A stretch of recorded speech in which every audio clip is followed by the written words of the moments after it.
പ്രൊമോഷന് ശേഷമുള്ള ശമ്പള നിർണ്ണയത്തിൽ നിർണായക തീരുമാനമെടുത്ത കേന്ദ്ര സർക്കാർ വിഷയം സർക്കാർ 8ാം ശമ്പള കമ്മീഷന്റെ പരിഗണനയ്ക്ക് വിട്ടു. നയപരമായ മാറ്റം ആവശ്യമുള്ള വിഷയമായതിനാൽ അന്തിമ തീരുമാനമെടുക്കുന്നത് 8ാം ശമ്പള കമ്മീഷനായിരിക്കുമെന്ന് സർക്കാർ.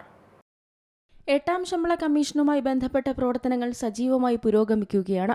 അടിസ്ഥാന ശമ്പളം, പെൻഷൻ, DA, കുടുംബ യൂണിറ്റ് തുടങ്ങിയ ആവശ്യങ്ങൾ ജീവനക്കാരുടെ സംഘടനകളും യൂണിയനുകളും കമ്മീഷനെ അറിയിച്ചിട്ടുണ്ട്. ഇതിനിടെ പ്രൊമോഷന് ശേഷമുള്ള ശമ്പള നിർണ്ണയത്തിൽ നിർണായക തീരുമാനമെടുത്തിരിക്കുകയാണ് കേന്ദ്ര സർക്കാർ.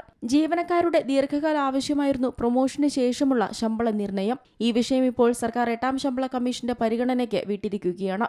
MACP ആനുകൂല്യം ലഭിച്ച ജീവനക്കാർക്ക് പിന്നീട് പ്രൊമോഷൻ ലഭിക്കുമ്പോൾ അധിക ശമ്പള വർധനവ് നൽകണമെന്ന ആവശ്യത്തിലാണ് കേന്ദ്രം ഇപ്പോൾ നിർണായക തീരുമാനമെടുത്തിരിക്കുന്നത്. നയപരമായ മാറ്റം ആവശ്യമുള്ള വിഷയമായതിനാൽ ഇതിൽ അന്തിമ തീരുമാനമെടുക്കുന്നത് 8ാം ശമ്പള കമ്മീഷനായിരിക്കുമെന്ന് സർക്കാർ വ്യക്തമാക്കി. ക്യാബിനറ്റ് സെക്രട്ടറിയുടെ അധ്യക്ഷതയിൽ ചേർന്ന ദേശീയ കൌൺസിലിന്റെ 49ാമത് യോഗത്തിലാണ് തീരുമാനം. നിലവിലെ നിയമം അനുസരിച്ച് ഒരു ജീവനക്കാരന് പ്രൊമോഷൻ ലഭിക്കുമ്പോൾ അധിക സാമ്പത്തിക ആനുകൂല്യം ലഭിക്കാറുണ്ട്.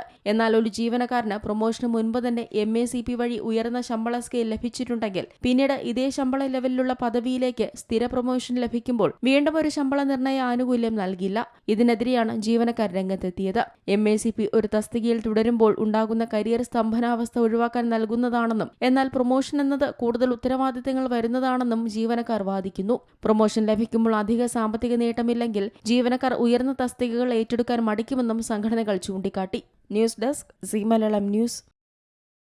ഏറ്റവും പുതിയ വാർത്തകളും വിശേഷങ്ങളും വിരൽ തുമ്പിലറിയാൻ സീ മലയാളം ന്യൂസ് എല്ലാ ഡിജിറ്റൽ പ്ലാറ്റ്ഫോമുകളിലും ലഭ്യം.